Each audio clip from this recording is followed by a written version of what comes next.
उत्तर प्रदेश में मानसून आने के साथ ही जो सबसे बड़ा खतरा होता है वो बाढ़ का है। और बरसात जिस तरह से हो रही है, उत्तर प्रदेश के कई ऐसे क्षेत्र हैं जहां पे बाढ़ का खतरा सामने दिख रहा है। छोटी बड़ी नदियों को अगर मिलाएं तो उत्तर प्रदेश में लगभग 1 दर्जन के करीब नदियां हैं। और अगर खास तौर पे हम इधर काठमांडू या नेपाल की बात करें या दूसरी तरफ देहरादून की बात करते हैं, उस तरफ पहाड़ों की तरफ से जो नदियां आती हैं उनमें पानी ज़्यादा होता है। इस वक्त हम राहत आपदा आयुक्त कार्यालय पे हैं। ये कंट्रोल रूम है जहां पर सभी नदियों को लेकर के न सिर्फ यहाँ पर देखा जा रहा है कि पानी का जलस्तर कैसा है, बल्कि इस बात को भी देखा जा रहा है कि कहाँ किस तरीके की रेस्क्यू ऑपरेशन की ज़रूरत है। पिछले कुछ समय में ऐसे मौके आए जहाँ पर पानी अचानक से बढ़ गया और उत्तर प्रदेश सरकार और साथ में आपदा आयुक्त कार्यालय की तरफ से, कंट्रोल रूम की तरफ से समय पर मदद मिली और रेस्क्यू किया गया। हम यहाँ पर आपको कंट्रोल रूम पे लेकर आए जहाँ पे एक एक ज़िले की निगाह रखी जा रही है, कहाँ पे उत्तर प्रदेश में ज़्यादा ध्यान देने की ज़रूरत है। हमारे साथ अदिति उमराव मैडम हैं, परियोजना हेड करती हैं। मैडम, हर वक्त जब बाढ़ आती है तो सबकी निगाह होती है कि आखिर यूपी में कौन से इलाके हैं जहाँ पे ज़्यादा खतरा है, जहाँ पे ज़्यादा गुंजाइश दिख रही है कि बाढ़ की संभावना है। तो मैं देख रहा हूँ आप मैप को भी देख रही हैं और कागज़ों में भी, तो कैसे हम इसको जानें कि इस वक्त उत्तर प्रदेश में क्या हालात है? देखिए, एक national database for emergency portal एक बनाया गया है भारत सरकार के द्वारा। आप और ये रिमोट सेंसिंग डेटा के आधार पर इसमें जो सैटेलाइट पिक्चर्स हैं वो ली जाती हैं और सैटेलाइट पिक्चर्स के माध्यम से इसमें प्रदर्शित होता रहता है कि जिस दिन वो सैटेलाइट उसके ऊपर के क्षेत्र से गुजरी तो उसमें प्रदर्शित हो जाता है। जैसे आप यहाँ देखेंगे, ये ब्लू कलर का जो डेटा आपको ये पिक्चर्स दिख रही हैं, तो ये इनंडेशन को प्रदर्शित करता है। तो एक तो हमारे पास ये सोर्स रहता है national database for emergency management, लेकिन ये तो तब हम देख पाते हैं जबकि वो हो चुका होता है वहाँ इनंडेशन। लेकिन आप अगर इधर डेटा देखेंगे, मैं आपको दिखाती हूँ, ये जो वेबसाइट है पूरा जो सेंट्रल वाटर कमीशन की है, सेंट्रल वाटर कमीशन की वेबसाइट में लगातार हम वॉच करते रहते हैं कि अलग अलग नदियों में, जैसे यहाँ पर ये मध्य प्रदेश में कुछ नदियाँ हैं जो खतरे के जल स्तर से काफ़ी ऊपर चल रही हैं, तो ये रेड दिख रहा है। इसके अलावा कुछ ऑरेंज दिख रहा है। उत्तर प्रदेश का जो तराई का क्षेत्र है, यहाँ की जो घाघरा और शारदा जो नदियाँ हैं जो नेपाल से आ रही हैं, उनमें कई क्षेत्रों में ऑरेंज हमें दिख रहा है। सो ये हमें रियल टाइम स्थिति बता रही होती हैं कि इस समय नदी की जलधारा में कितना पानी है। इसके अलावा ये देखें, यदि आप साइट, तो ये नेपाल की साइट है। हमारे यहाँ जो उत्तर प्रदेश में ज़्यादा पानी जो आता है वो नेपाल के और उत्तराखंड के क्षेत्र से अधिक आता है, अगर वर्षा से अतिरिक्त पानी आ रहा है।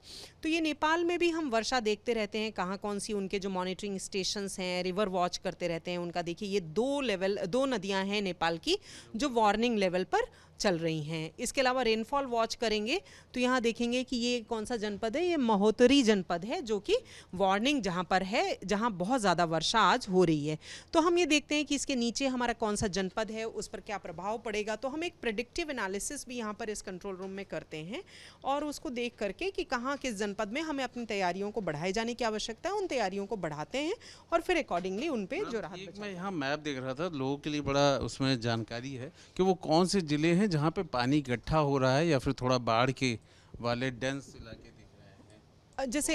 जैसे अभी यहाँ पर देखें तो पीलीभीत, लखीमपुर खीरी, श्रावस्ती, कुछ हिस्सा थोड़ा बलरामपुर का, यहाँ पर कुछ हिस्सा थोड़ा सीतापुर का। यहाँ हमें जो इनंडेशन मैप मिला है रिमोट सेंसिंग से, उसमें प्रदर्शित हो रहा है कि वहाँ कुछ नदियों में जल स्तर ज़्यादा है और कुछ वो पानी इनंडेट भी कुछ क्षेत्रों को उसने किया है।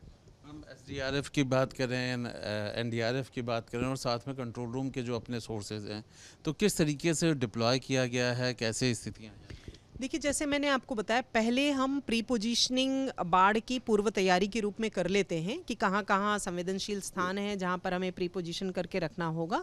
और अब तो चूँकि वर्षा काल चल ही रहा है, नदियाँ कई सारी वहाँ नदियाँ बढ़ रही हैं, तो हम रोज़ स्थिति को एसेस करते हैं। उसके अनुसार अगर उनकी प्री पोजीशनिंग को चेंज करना है, किसी टीम को कहीं पर टीम बढ़ाई जानी है या कम की जानी है, तो अकॉर्डिंगली हम उसको घटाते बढ़ाते रहते हैं।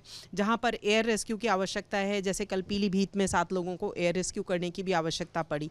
तो इस तरीके की हमारा जो समन्वय है एयरफोर्स से, राहत आयुक्त महोदय निरंतर संपर्क में हैं एयरफोर्स, आर्मी, अन्य जो ये जो फोर्सेज हैं एनडीआरएफ एंड एसडीआरएफ, और उनके निर्देश के क्रम में निरंतर जो डिप्लॉयमेंट है वो हम करते रह रहे हैं अगर जहां भी आवश्यक हो रहा है। और प्री डिप्लॉयड तो वो ऑलरेडी हैं ही पहले से। तो हम अभी यूपी की स्थिति को क्या माने कि स्थिति कंट्रोल में है, फ्लड का जो एरिया है वो काफ़ी सीमित है?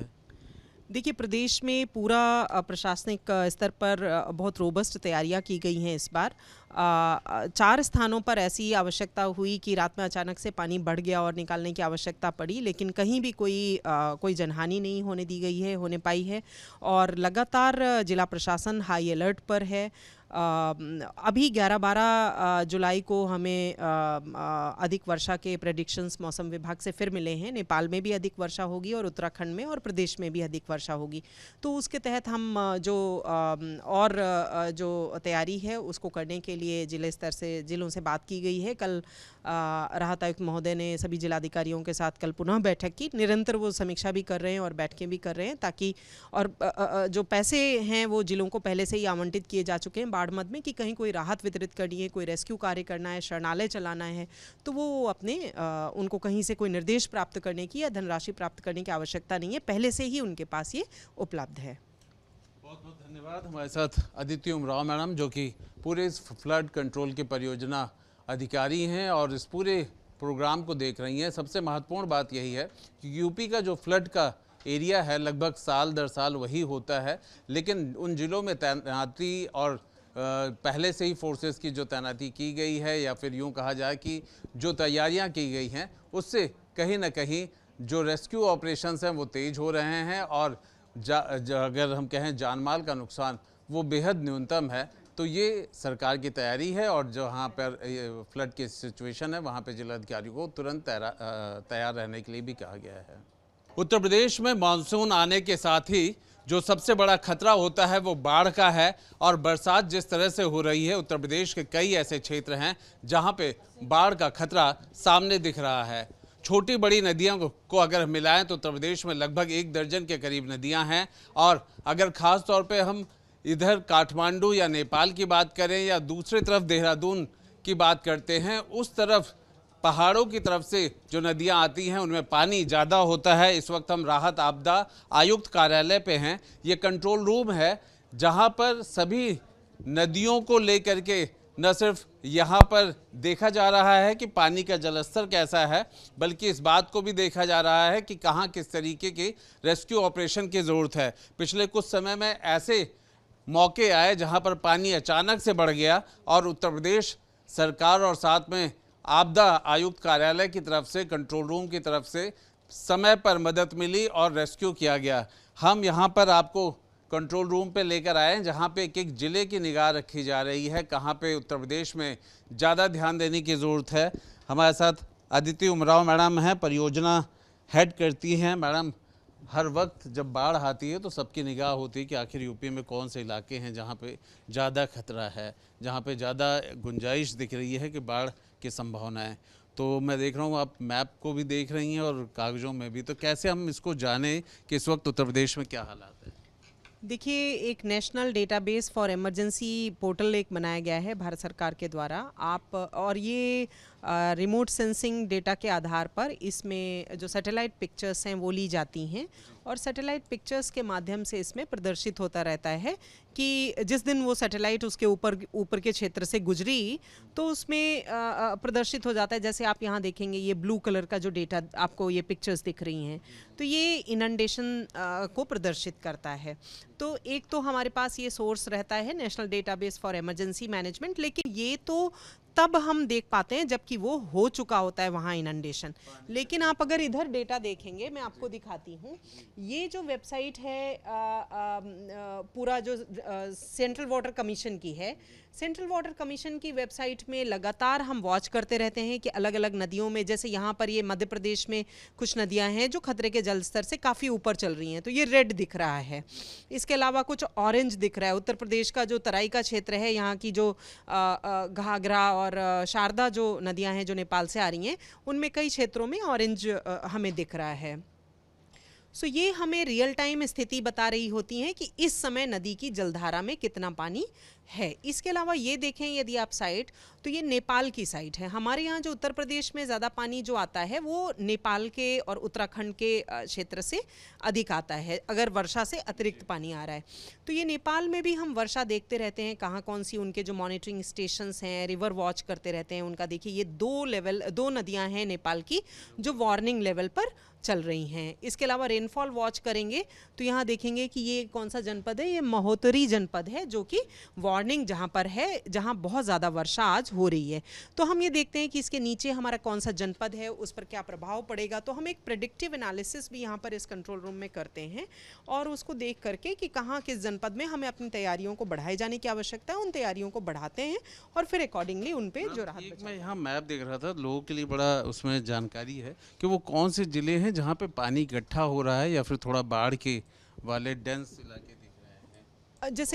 जैसे अभी यहाँ पर देखें तो पीलीभीत, लखीमपुर खीरी, श्रावस्ती, कुछ हिस्सा थोड़ा बलरामपुर का, यहाँ पर कुछ हिस्सा थोड़ा सीतापुर का। यहाँ हमें जो इनंडेशन मैप मिला है रिमोट सेंसिंग से, उसमें प्रदर्शित हो रहा है कि वहाँ कुछ नदियों में जल स्तर ज़्यादा है और कुछ वो पानी इनंडेट भी कुछ क्षेत्रों को उसने किया है।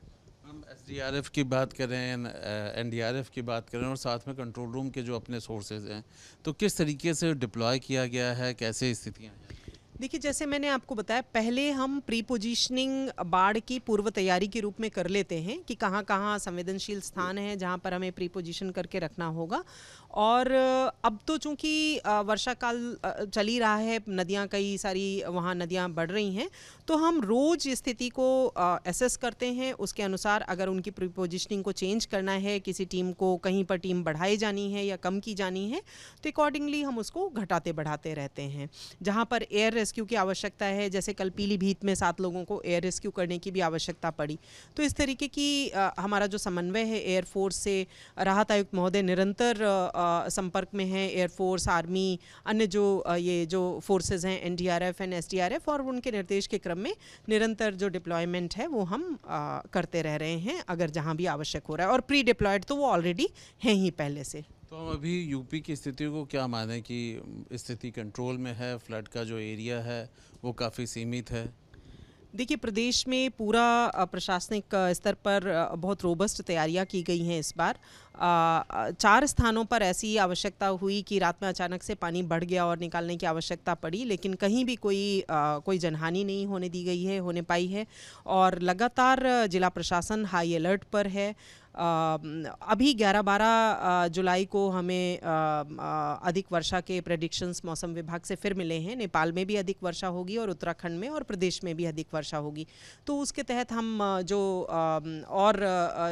तैयारी है उसको करने के लिए जिलों से बात की गई है। कल राहत आयुक्त महोदय ने सभी जिलाधिकारियों के साथ कल पुनः बैठक की। निरंतर वो समीक्षा भी कर रहे हैं और बैठकें भी कर रहे हैं ताकि जो पैसे हैं वो जिलों को पहले से ही आवंटित किए जा चुके हैं बाढ़ मद में कि कहीं कोई राहत वितरित करनी है, कोई रेस्क्यू कार्य करना है, शरणालय चलाना है, तो वो उनको कहीं से कोई निर्देश प्राप्त करने की या धनराशि प्राप्त करने की आवश्यकता नहीं है, पहले से ही उनके पास ये उपलब्ध है। बहुत बहुत धन्यवाद। हमारे साथ अदिति उमराव मैडम जो कि पूरे इस फ्लड कंट्रोल के परियोजना अधिकारी हैं और इस पूरे प्रोग्राम को देख रही हैं। सबसे महत्वपूर्ण बात यही है कि यूपी का जो फ्लड का एरिया है लगभग साल दर साल वही होता है, लेकिन उन जिलों में तैनाती और पहले से ही फोर्सेस की जो तैनाती की गई है या फिर यूँ कहा जाए कि जो तैयारियां की गई हैं उससे कहीं ना कहीं जो रेस्क्यू ऑपरेशंस हैं वो तेज़ हो रहे हैं और अगर हम कहें जानमाल का नुकसान वो बेहद न्यूनतम है। तो ये सरकार की तैयारी है और जहाँ पर फ्लड की सिचुएशन है वहाँ पर जिलाधिकारियों को तुरंत तैयार रहने के लिए भी कहा गया है। वीडियो जर्नलिस्ट सूफी खान के साथ आलोक पांडे, न्यूज़ नेशन, लखनऊ।